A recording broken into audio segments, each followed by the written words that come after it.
Good morning, everyone, and welcome to the Chief Growth Officer Summit. I'm your host, Stephen Tijamulia.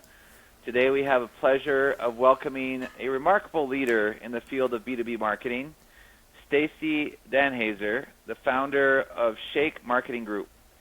Stacey has a very innovative approach that has given proven results to many B2B companies, accelerating sales and helping them surpass their goals.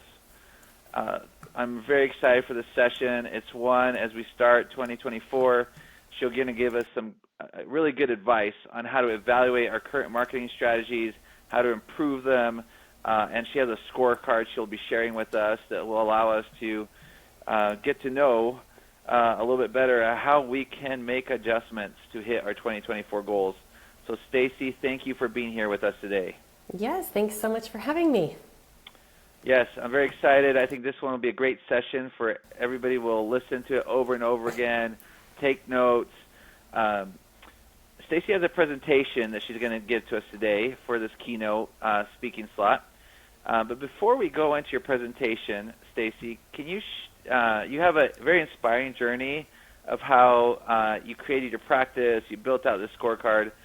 Could you share with us today a couple pivotal moments in your career that shaped your approach to B2B marketing? Yes, yeah. Well, yes, so thanks for having me. So I started my career in corporate marketing on the B2C side, working primarily with consumers, and I worked in the cable industry where I was managing, my first job out of college was managing a multi-million-dollar budget actually for AT&T to help reach new customers on their cable platform. And so I got a real life crash course into marketing and the purpose of marketing and what good marketing looks like. I worked for some really great leaders at the time, and I would say, you know, that my first sort of pivotal moment for my career is that I decided after 6 years in working in consumer marketing to make the switch over to B2B. And that was a really great foundation to have, and that perspective of what marketing looks like on the consumer side, because when I went over to B2B, it was definitely more complex, and there were some aha moments that I had. For example, working with a sales team, which in a consumer marketing role, marketing is the sales department. They're launching campaigns with the ability for consumers to directly buy from any of those communications and assets, versus on the B2B side, having to now work with this extra group called salespeople. And so that was, I think, the first sort of pivotal moment for me was learning how to apply some of those B2C principles into a B2B organization and work really closely with the sales team. And then I would say my next pivotal moment was when I decided to leave the corporate world. I spent 14 years in corporate marketing roles in leadership positions, and I decided that I was done on the corporate side and I wanted to go start my own consulting practice. And I was really surprised by the number of conversations that I was having with CEOs and chief revenue officers who did not really fundamentally understand the difference between marketing and sales. And so I spent a lot of time educating people, and I still do, on what marketing is responsible for, all of the roles that marketing encompasses. And if nobody is focused on that in the company, which a lot of B2B scaling organizations just don't have equal weight put toward marketing and sales. And if you don't do that, then you're always going to end up with some deficiencies. And so that is sort of another like aha moment for me, was that the number of C-level executives that just really did not fundamentally understand marketing versus sales or what marketing is. So that kind of led me down this trajectory to start building some education and to help these companies and to help these marketers who are working inside of these organizations communicate that better to their non-marketing leadership team. Yeah, and I do know that she has a very proven methodology, so we look forward to hearing this presentation. And I'm sure a lot of the audience will take notes and revisit this presentation often. So thank you for sharing this with us today. Absolutely. Okay, well, let's get started. So this is called Evaluate for Excellence. There's 4 key health checks to identify opportunities in your marketing plan. And evaluation is a skill set that we talk about in our book, Standout Marketing. It's one of the top 5 competencies of standout marketers. It's also the number one gap, I would say, that marketing teams have is really dedicating time and energy and focus into evaluating progress. So I like to start with this stat because I think it's interesting from a psychologist that 95% of people think they are self-aware, but the reality is that only 10 to 15% are. Now, if you're like most of us, you automatically assume that you're in the 10 to 15% bucket, but what we found here is that 85% of people really are unaware of what potential gaps or challenges might be getting in their way and how their perception might differ from the perception of other people that they have. So that's why we're here today, and that's why I love this topic of doing a self-assessment and doing an audit, if you want to call it that. But the whole entire purpose of that is to help you become aware of things that you might not be aware of. So the agenda for today, I want to cover 3 topics. So the first is why assessments are important. The second is 4 key areas to evaluate in your marketing programs. And then the third is how to gather this information. Now, I do this for clients. I'm basically giving you guys kind of the secret behind the scenes window to do this for yourself, whether you are doing it for clients or whether you are an in-house marketing or growth leader where you can do this for your team. So why would we want to do this? The first is to figure out, are we on the right path? Are we on track to hit goals? Are we all aligned to what those common goals are? And then do we know what's working and what's not working? Sometimes we get so stuck in the maze that we kind of, I love this image and this perspective of kind of elevating a little bit to figure out, okay, what is the landscape and what are we trying to do so that we're not so stuck in that day-to-day to-do list. The second reason is to be able to look ahead. I mean, if the year of 2020 taught us anything, or all of these economic situations that we have going on, political situations, it's that change is constant, and so we want to be prepared. And this is about looking ahead and making, gathering information and being able to make decisions so that you can course correct and identify opportunities that maybe are untapped within the market. And then the third, which is one of my personal favorites, is to avoid getting blindsided. So doing some type of self-assessment and an assessment of your team and of your marketing programs helps you to be in control and set the vision and the course for what you're working on. It helps to also avoid saying yes to unrealistic goals and to make sure that perception matches reality. I mentioned that I get called into clients to do team assessments and marketing audits, and I would say this is the number one sort of pain point that I have and want to help marketing professionals avoid, which is that they think they're doing a really great job, they think that the team is doing a really great job, and yet the executive team has a completely different opinion about it.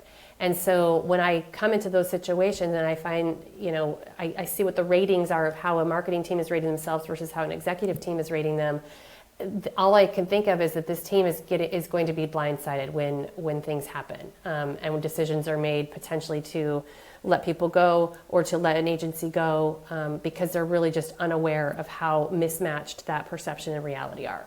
So the next thing I want to cover real quick is just when should you be doing these assessments. So the first is if you're taking on a new role or getting a new client, that is the perfect opportunity to kind of take a look backwards and figure out what has been done, what are the pain points that people are seeing, and making sure that you have kind of a big picture of being able to evaluate the state of the market.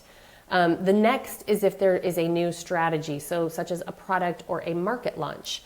Now, this is the concept of what got us here won't get us there. And that means we can't continue to run the same playbook year after year. If we're going to launch into a new market, or we're launching new products, or maybe we just acquired a company or merging with a company, that's a perfect opportunity to do an assessment and really holistically kind of poke holes at the plan that you might have in place. And then the third is, of course, annual planning. So if your company has a formal process for goal setting and budgeting, that's a great opportunity to do an assessment. If not, you can make a formal process yourself, and to make sure that this is part of your ongoing practice at least once a year, that you're formally evaluating what it is that you're doing. So when I do assessments for clients, I like to look at 4 key areas. The first is the mindset of the marketing team. Often marketing teams are hired, there's not necessarily a vision set for the marketing team, and there's not really a set of operating principles. And so there's some fundamental ways that the marketing team needs to operate. And so I like to get in and to figure out, okay, are we all talking the same language, and do we all have the same belief system? The second, of course, is planning. There are very specific strategic steps that need to be taken to develop a marketing plan before moving on to execution. And so I dive deep into what those steps are. The third, of course, is execution. Does the team have the right resources and technology and processes in place to be able to execute on the plan? And then the fourth element is leadership. So how is marketing guiding strategically within the company where the company is focused, and do they have a seat at the table to help influence that? So I'm going to walk through each of these in a little bit more depth so you have an understanding of what those are. Okay, so health check number 1, marketing mindset. So when I co-wrote this book, Standout Marketing, one of the questions we asked when we surveyed and interviewed marketing professionals across the US and the UK primarily was, what do you think is the role of marketing? And there were 5 key areas that came up when people had described the role of marketing. So the first was around brand, that marketing owns brand strategy and execution in all online and offline areas. So that's, how is the look and feel and the tone of voice, and what does our brand stand for? And also, how are we showing up on the website and social media and consistently within, PR and all the other awareness tactics. The second was more internally focused on organizational alignment. So marketing driving alignment on priorities based on customer needs and sharing that customer research back so that the business can make informed decisions. The third was strategy development that marketing owns, putting a specific plan of action items together that's going to help our company stand out and grow our business.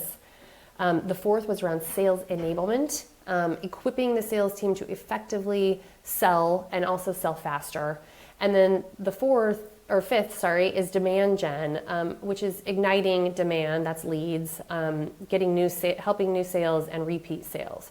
So just looking at this list, you can, figure out within your own organization or within your clients, how is the marketing team perceived, and what role does the marketing team play? And do we actually have people that are performing these various roles? In my experience, I've found that most marketing teams are focused here on, this piece is covered, demand gen, maybe a little bit on the brand, but these middle steps are kind of missing. And so the problems start to arise if nobody in the team is really owning this. And maybe it's not marketing, maybe it's another department, but somebody really should be having the ownership for those areas. The next I mentioned was about mindset, right, and the team beliefs. And so what does it mean to be a marketer? So first and foremost is that the marketing team should be customer focused. It's really the one department that needs to get their hands dirty when it comes to understanding customer behaviors, customer needs, customer motivations, customer challenges. And in the world of B2B, there's an added layer, as I mentioned earlier, of working with the sales team or the customer success team to start to gather some of these insights. So you have to have your pulse on the market, plus the sales team, plus the customer success team, and really kind of be the central hub for how customers are thinking and so that you can make customer-focused decisions. The second is not afraid to experiment. Marketing is one big science experiment, as we like to say. There is no magical playbook. There is no silver bullet, right? What works for one company might not work for your company.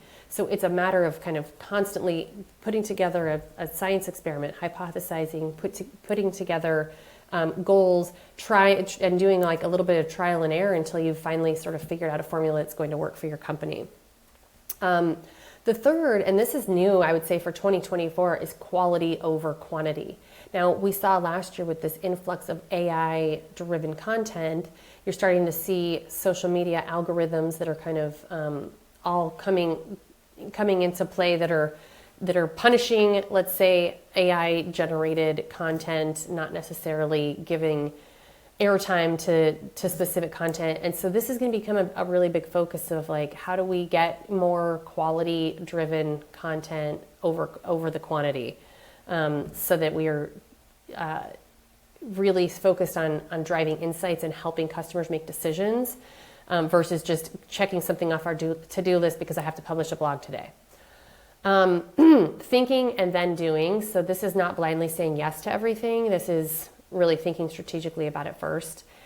Not taking things personally. If there's one department that everybody seems to have an opinion on, it's marketing. So I would say marketers for sure need to have thick skin here and not take opinions of everybody's experiences personally, and just sort of recognize that that's their experience, and that we're here to do a job and make sure our customers ultimately are happy. And then lastly, not being afraid to say no. So not every idea is a good idea, and marketers really need to learn the art of saying no professionally. So here's just a little checklist that you guys can keep in mind. Do we have a clearly defined role for marketing? Does our team set personal goals? Does marketing run experiments? Does our team prioritize learning about customers, competitors, and the market? Are we dedicated to learning and growth within the team? And then do we, feel comfortable saying no, or do we feel like an order takers where we have to say yes to every single idea that comes from the team?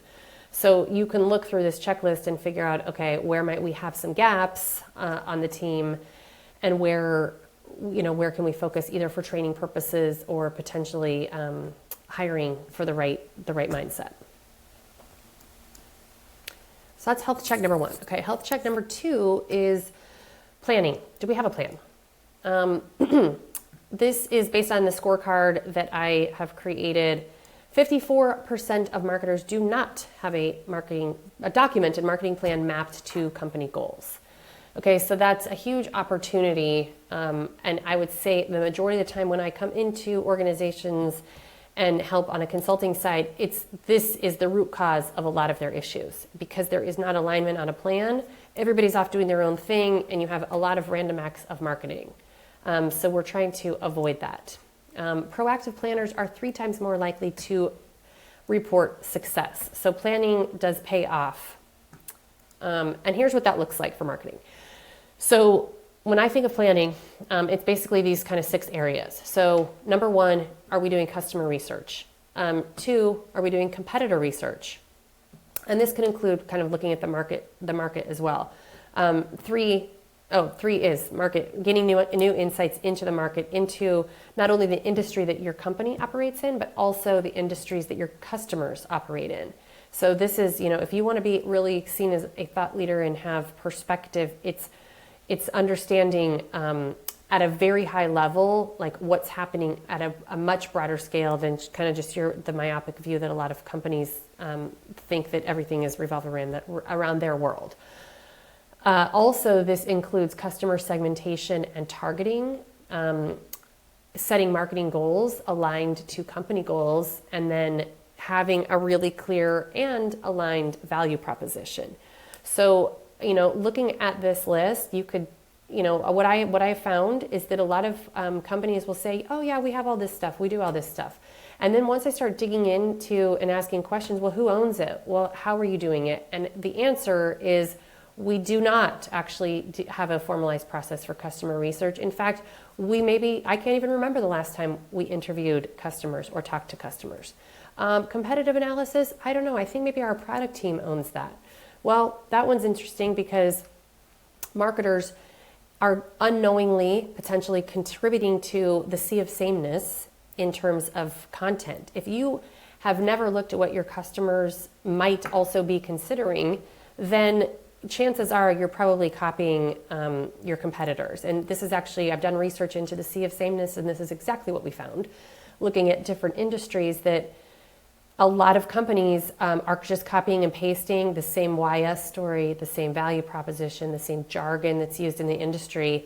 And if you kind of look holistically and take a step back as a customer and what all of your potential options might be telling you, it becomes really hard to decipher between the options. So I would say this is something marketers absolutely should be doing. Anybody creating content really should be doing that. The market piece, market is in marketing, who is owning actually doing some of this research and reporting it back into the organization. And then I would say just, number one opportunity that I see a lot of companies miss is around customer segmentation and targeting. They actually don't agree holistically across the marketing and the sales and the customer success team who their ideal customer is. And as a result, marketing is talking to one audience, sales is talking to a different audience, and the customer success team or whoever's responsible for renewals or retention is saying something completely different. And so you have this complete opportunity to thread those together. So here's your planning checklist. Do we have a research process for customer, competitor, and market research? Do we have goals and metrics that are aligned to the business priorities? Do we have ideal customer profiles and personas? Do we have clear and consistent value proposition? Do we have marketing and sales alignment on goals and messaging? And then finally, of course, do we have a documented and socialized marketing plan? Everybody should know what the marketing team is doing, and most importantly, what the marketing team is not doing.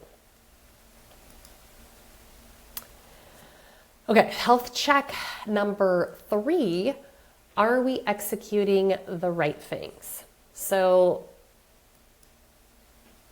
I love this visual because it's very much how a lot of marketing teams are feeling today. Execution overload, right? We tend to say yes, and all of a sudden we have a million things that we have to do. And of course, there are a million different campaign opportunities and customer opportunities and things that we want to say yes to, but in the end, it does us a disservice because we're not doing anything really well. In fact, so part of the scorecard, only 21% of marketers report having all of the resources that they need to execute their plan. And this one is alarming to me because at the end of the day, going back to the health check we just went through, the plan, my question when I see this is, well, then who built the plan? So if you're building a plan that you cannot execute, or that you're not going to get the resources to execute, then that responsibility is kind of back on the planner, back on the marketing team. So this one, you guys probably feel these pain points that we don't have the resources we need to execute. Well, go back to the plan, right? And figure out where the gaps are. So we've already talked about the steps related to planning. So let's talk about execution. This is about having a content strategy, a documented content plan and strategy, developing an execution and a resource plan. And this includes technology, this includes people, this includes your org structure. Sorry, one second. And then and how you're going to get your work done. And then finally, an internal dashboard and a process to evaluate. So one of the complaints that I hear from the C-suite is I have no idea what the marketing team is working on. I have no idea why it's taking so long for the marketing team to do things. And this extends to what I hear about agencies as well. I don't know what the agency is working on. I don't know why it's taking so long. And really, when I hear that, I think, oh, it's because there is no closing the loop of communication. There is no dashboard that's communicating progress back to the business. And so this piece is about internal marketing and making sure that you have a plan to socialize and communicate that back to the business. So your execution checklist. Number 1 is, do we have the resources to execute successfully? People, process, and technologies. Number 2, do we have a process to evaluate ideas and marketing performance? In fact, actually, there's a stat in the next section I'm going to talk about there. Do we have documented brand guidelines? Do we have a clear content strategy mapped to buyer needs and a journey? And do we have a tactical plan and budget? So, looking at this, you can probably identify maybe some gaps in your own organization. The documented brand guidelines, the purpose of that is to create consistency, right? Execution is about consistently executing over time. And building a brand is about having a consistent message out in the market. And so if you have multiple people responsible for creating content, you need some type of central source that the team can utilize to be able to do that. In fact, I'm working with a client now who is doing an evaluation process of all of the different types of communications that they have out to customers. And it became really evident that because there were different departments and different people responsible for creating customer communications, that things very quickly got off track. And so there is no more consistency. So marketing really owns that ambassador role to make sure that the brand is being represented effectively and consistently. Okay, and then health check number 4 is the leadership position, that marketing is really viewed as a leadership function within the business. So I like to think of it as, is marketing called upon to provide expert guidance? So, just like a landscaping project, you wouldn't go start digging up your backyard and planting plants and building a pool without first hiring a landscape architect to design a plan for you. You would really lean on them as the expert to help guide that. And that's the same thing for marketing, right? Marketing really should be mapping this out before just jumping in and starting to dig up holes. And so here's a stat. Only 34% of marketers have a process to evaluate ideas. And why is that important? Because what I have found is that in most organizations, if there is not a good process and if marketing is not viewed as a leadership function, then what happens is the CEO has a great idea, let's go start a podcast. Or the salesperson has a great idea, let's go do a campaign to whatever, state. And if the marketing team does not have a good process or a lens to evaluate these ideas that are constantly coming at them, then they'll find themselves very quickly in an order-taking role. And it goes back to that slide about execution overwhelm, right? You end up in that situation because you're constantly saying yes to all these things bombarding you. So you need really a process to evaluate and align resources so that maybe sometimes, these are great ideas, but that means something else has to come off of our list if we're going to pursue this other thing. Often those conversations never even happen within companies, and now all of a sudden marketing's doing a whole bunch of tactics and not well because they're spread so thin. So that's just something to be aware of. So your leadership checklist, is proactively building relationships with key stakeholders. Okay, this is not something that happens overnight. It's something that has to be really purposeful. This is taking time to go meet with your CEO, your CFO, your sales leadership team, your product leadership team, and taking time to build those relationships. Is marketing invited to strategic discussions? Sometimes what I hear in businesses is that, we'll call marketing in when we're ready to communicate that. And when I hear that, that means, we view marketing as the communications channel only, and that we're going to make all the strategic decisions without that team. And so it's making sure that the function, I guess, is viewed as a part of the goals to help drive growth and drive retention and drive toward corporate goals. Does the marketing have a dashboard to share and celebrate progress? Does marketing have a process to evaluate new ideas and strategies? And then does marketing know how to gain buy-in and collaborate with stakeholders? I mean, if I was to sum up the role of marketing, it's to help get customers. Okay, how are we going to do that? Well, I have to corral a whole bunch of people and get buy-in and collaborate with my peers to make that happen. And so this is something that doesn't necessarily show up in a job description, but is a critical characteristic of being able to do that role. All right, so the last thing I want to cover is how are you going to gather this information? So there's really 3 ways that I like to use. There's the scorecard, a survey, and interviews. So number 1 is a scorecard. So I actually created a scorecard that's free. You can go take it, the Marketing Impact Scorecard. Here is the link to it, and maybe we can share that in the chat, I'm not sure. But It's basically 25 questions. It takes, 5 or 8 minutes to fill out. And if you're honest, when you're filling it out, you can get a pretty good view of where you might have gaps in those 4 areas. I would say you could take it a step further and also ask some of your peers to take it on your behalf, answering these questions on your behalf, which is interesting because then you can see a comparison. Here's how I rate myself versus here's what my peers think about me. And so I put this together just because I wanted people to be able to have a quick sort of pulse and health check on where they may be with their marketing plan.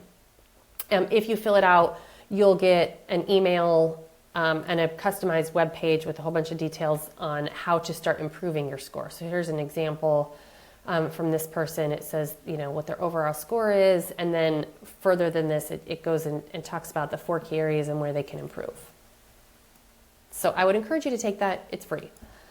The second that is really good practice to do at least once a year is an internal survey. So this is just a way to get, quantitative information. So you could send this out to your sales team, your customer service team, anybody that's kind of in a customer-facing role that marketing interacts with.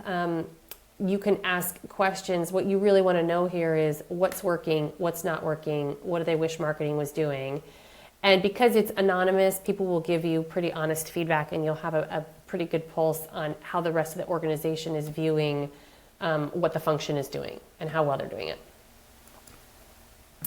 And then the final way, which I would love to encourage people to do, is an interview with their stakeholders. So this would be setting up actually like a formal interview with members of your C-suite, with your sales leadership team, with your product leaders, to go through a formalized list of questions about what's working, what are their current perceptions, what do they think the role of marketing is, where do they think marketing can be improving, what could the department be doing to help achieve growth targets, that kind of thing. This one I would say is really insightful because you're going to get pretty good feedback. I would just encourage people, if you're going to go this route, there's a few pitfalls to be aware of. One is not taking things personally. Often if we're going to interview somebody or talk to somebody live, they may be hesitant to give us feedback. And so we have to sort of be in that mindset that we're asking for feedback and we're also ready to listen to feedback. So this might be easier if you're the leader of an organization to do this on behalf of your team while trying not to basically get defensive and use this as an opportunity to listen versus responding. And so, if you're not used to putting yourself in that situation, that might not be the route to go for you. You may want to hire a neutral third party or somebody who can come in and assess the team, who's not going to take the feedback defensively, but is going to give you some very real, very raw insights into how you're running your organization. So I guess to sum all of this up, I love this. John Wooden was a famous basketball coach for UCLA for many years. Without proper self-evaluation, failure is inevitable. So, at the end of the day, I guess I will just leave you with taking the time to do it is definitely a practice of a very insightful leader. So I hope that everybody will take those steps. And I know that was a quick sort of crash course in how to do a marketing audit, but I'm happy to take questions. And then I want to just leave you with connecting with me on LinkedIn or my website or some of the books that I've written that will provide some additional details and insights into this approach. Sounds great. That was wow. That was a really good presentation. I appreciate you going through so much detail to give the audience a overview of everything they need to consider to strategically run their marketing program in 2024. And you gave us so much value. I got to think through this a lot, evaluate. I was thinking of all the good concepts you shared. So I appreciate, Stacey, you sharing that with us today. Absolutely. Now, looking in 2024, is there any? I think you laid out a perfect principle-driven framework that guides any marketer through any year. But is there anything in 2024 that they should look out for that you're seeing patterns early on that may, they're not the principle-driven approach you give, but that people should consider as well? Yeah, I mean, I think, I guess I'll go back to the basics that I think marketers have lost sight of over the years, but it's going to be especially critical, in 2024 and beyond, which is the customer focus. The challenge is that, AI is making it really easy to create content, to produce, information. And so we are all now, as recipients of that, completely overwhelmed. And if you do not have expertise in the customer or have your pulse on the customer, it's really hard to decipher from AI what's real or what's not real.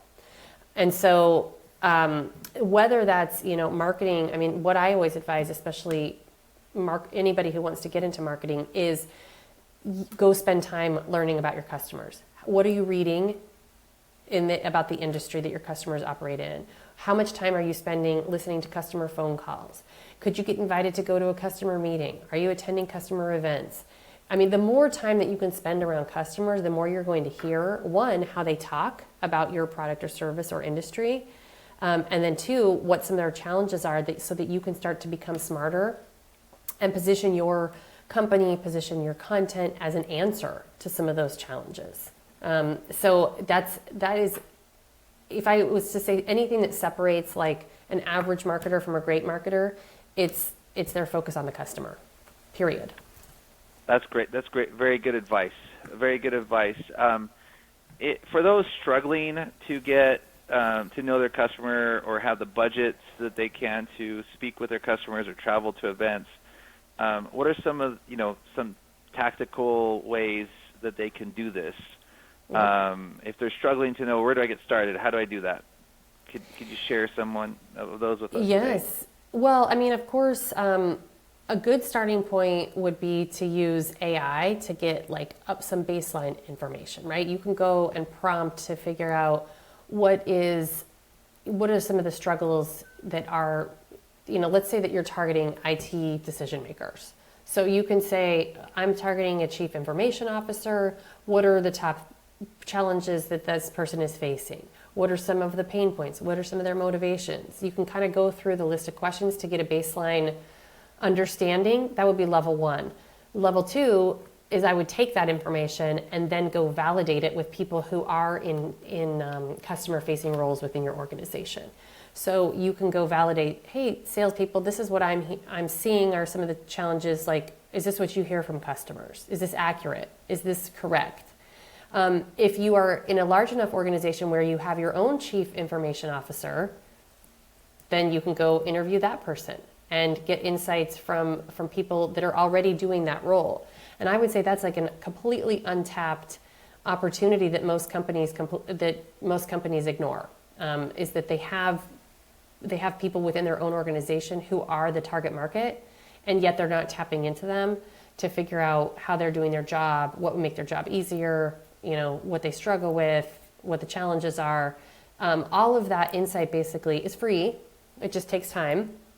And then, of course, signing up for, so here's a tip. If you're targeting public companies, one of the best insights to learn about your customers is their annual report or their earnings calls. So go to the investor relations section of those websites, and you can get some really great insight as to where that company is focused, what they deem are some of their threats and obstacles to achieving those goals. And they're pretty forthcoming in those investor calls. So that's a great source of information that it's kind of a secret that marketing and sales professionals use that are targeting those types of companies. Great tips. Those are great ways for someone with a smaller budget or who's struggling to get started. So thanks for laying that out. We had a comment, which I think translates to a question, is if organizations are struggling, if marketers are struggling to get alignment between the organization, and it may be where the organization doesn't know exactly, they don't have their strategy laid out, or the products are uncertain. What are some quick steps or some steps that companies can take, marketers can take to get that alignment, so that they can, do, if you have a heart attack, you can do something quickly to get things back in game. I mean, I love one of the books that I wrote was called Look Inside, The Real Reason You're Not Winning the Marketing Game. And I outlined this framework that I call the A3 method. And it was about alignment, accountability, and acceleration. And alignment is like the number one, I think, opportunity. Almost every company has some type of issue here. So what I like to do is go back to this planning piece and to figure out where might we have misalignment. Do we all agree on what we're seeing as opportunities? Do we all agree on our customer segments and the ideal customer persona? Do we all agree on company goals and how marketing can play a role in that? Do we all agree on our value proposition to the market? So sometimes I actually do workshops on these areas because it's hard for an individual sometimes to lead this within their own organization. So you need kind of a neutral third party to come in and help outline a framework, but really I would start chunking it down. Alignment is a really big area to tackle. Well, let's start figuring out how we can get little baby steps of alignment, right? Do we all agree on who we're targeting? Okay, if the answer is no, great. Let's do a workshop around creating our ideal customer persona. Let's make some decisions. Let's get some data on the customers that are currently buying from us versus the market opportunity. And again, like I said, I tend to not, I think the challenge with this alignment piece is sometimes people have a preconceived notion of what the answer is, and they're trying to drive everybody to that alignment on that. And maybe a different approach would be approaching it more like a consultant of, I don't have the answer. At the end of the day, I just want everybody to be rowing in the same direction, whatever direction we decide. Maybe it's east, maybe it's west, but like we're all going to decide that as a group and a team. And so laying out the data and the process and a framework to help people make that decision, and that that at the end of this workshop, what good looks like is that we've all decided we're going east. And that's it. Yeah. And so, like I said, I would just chunk those things down and to make smaller decisions around, making progress there. That's great advice. We're coming up here a couple minutes, but the audience, feel free to ask questions, but I'll ask one more, unless one comes in here, is, one just came in here. Let me see here.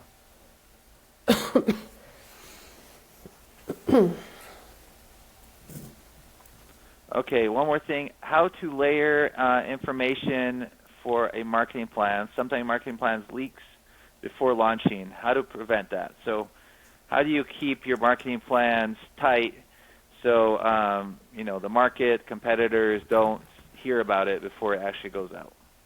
Okay, that's an interesting question.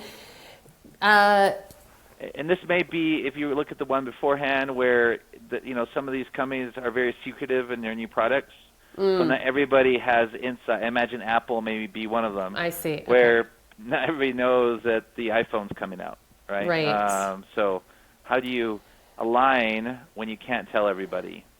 Yeah.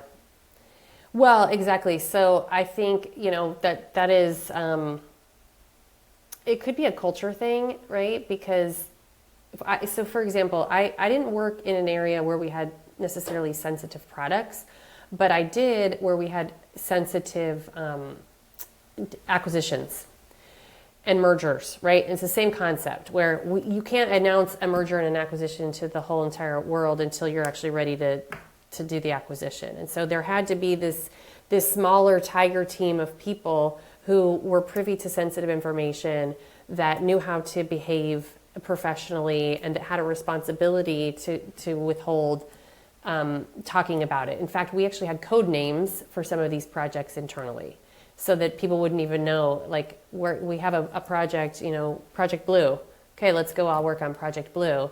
Nobody, unless you know what Project Blue is, you're part of the select group that was invited to participate in Project Blue, you were not privy to having that information. So, I think there's some cultural, like, internal organization steps that you could take to figure out who's invited to that, what are the rules of engagement for something like that, and how to get, the smallest, and the second piece is that these are not big teams, they're small teams, right? The more contained information you can keep it within a small team, the less likely it is to start leaking all over the place and getting everybody worked up about it. So that would be, off the top of my head, one suggestion is leading a tiger team of professionals that know what their role is in that. Yeah, and I think you brought up the word culture a lot, is a culture, setting a culture and setting processes up for that. Sounds very good. Well, Stacey, I appreciate your presentation. I'm sure the audience does. They'll review it many times. You give a very comprehensive overview of the whole marketing process and how to accelerate. You have several books out. I think we'll mention that on blog posts coming out. And you have a training course and a consulting course. Yes. Amazing influencer in the space, and people can reach out after this event. We're also going to create a group for those attending the event where they can interact with Stacey directly and talk to them, as well as other speakers during the event today. So once again, we appreciate the audience for being here, listening to this podcast. Thank you, Stacey, and we are excited for the rest of the day with speakers. You've set the amazing tone in the beginning here, the keynote for the rest of the day. So thank you, everyone, for participating. Thank you, Stacey. All right. Thanks for having me.